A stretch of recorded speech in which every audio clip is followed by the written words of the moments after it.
संसारमा चुन्नुभएको छ।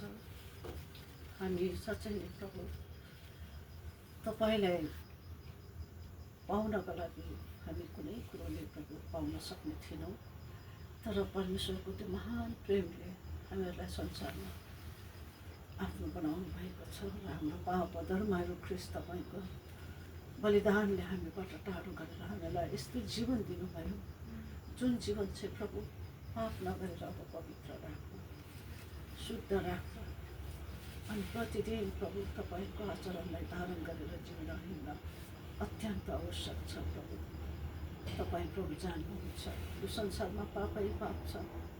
मूसा जस्तो व्यक्तिलाई कतिपल्ट उसलाई उत्तेजित पारेको थियो, किनकि पापको स्वभाव हामी सबै गर्छौँ। त्यसले हामीलाई बार बार प्रभु उत्तेजित पार्छ। त्यसको कतिवटा षड्यन्त्रहरू हाम्रो दुर्बलतामा लिएर आउँछ र हामीलाई विफल पार्ने कार्य गर्छ। तर पिता तपाईँ हुनुहुन्छ। हामी यदि प्रभु तपाईँबाट नबचाइएको हुँदो हो भने त हामी आज कोही पनि यहाँ खडा भएर रहन सक्दैनौँ। हामी कतिपल्ट बचाइएको छौँ, हामी कतिपल्ट उठाइएको छौँ, किनकि तपाईँले चाहिँ हामीहरूलाई त्यो अवस्थामा त्याग्नु भएन, छोड्नु भएन। हाम्रो लुकेको पापहरूलाई पनि प्रभु तपाईँले क्षमा गर्नुभयो र हाम्रो सबै अवस्थालाई तपाईँले प्रभु त्यो दुर्बलतालाई टाढो गरेर बलियो बनाउनु भयो। तपाईँलाई धन्यवाद दिन्छु।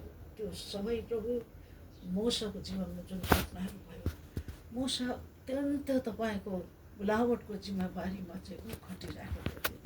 तर जब अन्तमा तपाईँ प्रभुसँगको उपस्थितिले उसको जीवनमा तपाईँबाट प्राप्त गर्ने कुराहरू रिसिभ गरे, प्राप्त गरे, तब उसको आँखाले देखे जुन मण्डली, जुन कलिसिया, जुन इजरायलीहरूलाई उसले प्रभु छोडेर गएको थियो, त्यो डिफाइन भइसकेको थियो, परमेश्वरको विरोध भइसकेको थियो। उनीहरू साँच्चै नै घिनलाग्दा भइसकेको थियो। न मूसाले आफ्नो हातमा परमेश्वरले दिएको पाटी दिने फुटाइदिन्छ। यो कसको लागि दिनुभयो? अझ एउटा अगुवाहरूको जीवनमा पनि धेरैपल्ट प्रभु तपाईँबाट प्रभु कुराहरूलाई मण्डलीलाई दिन, मण्डलीको लागि भनेर प्रभु उहाँहरूले दिइराखेको कुराहरूलाई कति प्रभु गाह्रो हुँदछ प्रभु, किनकि प्रभु त्यो वचन, त्यो स्थानहरू चाहिँ तपाईँबाट सुम्पिनु भएको हुँदछ। यसकारण प्रभु तपाईँ प्रभुसँग हामी विनम्र प्रार्थना गर्छौँ। अहिले पनि त्यो डियाबलस छ, अहिले पनि त्यो शैतान छ। हाम्रो हातमा तपाईँले दिनुभएको कुराहरूलाई त्यसले टुटाउन फुटाउनका लागि धेरै कुराहरू, चुनौतीहरू ल्याउँछ, धेरै अड्कनहरू ल्याउँछ। प्रभु येशू तपाईँ जान्नुहुन्छ, तपाईँ हुनुहुन्छ जसले हामीहरूलाई बलियो बनाएर त्यो अवस्थाबाट बचाउनुहुन्छ र हामीहरूलाई तपाईँले सुम्पिनु भएको जो छ प्रभु त्यो चाहिँ हामी दिन सक्ने हुन्छौँ।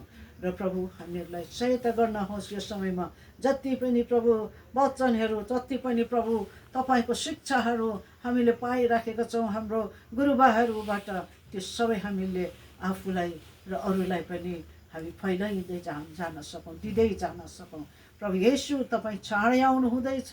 यदि हामी जागो बसिनौँ, प्रार्थनामा हामी लागिरहेनौँ भने हामी परीक्षामा बाटो बाँच्न सक्दैनौँ, परीक्षामा हामी पढ्नेछौँ। यसकारण परमेश्वर पिता तपाईँको वचनले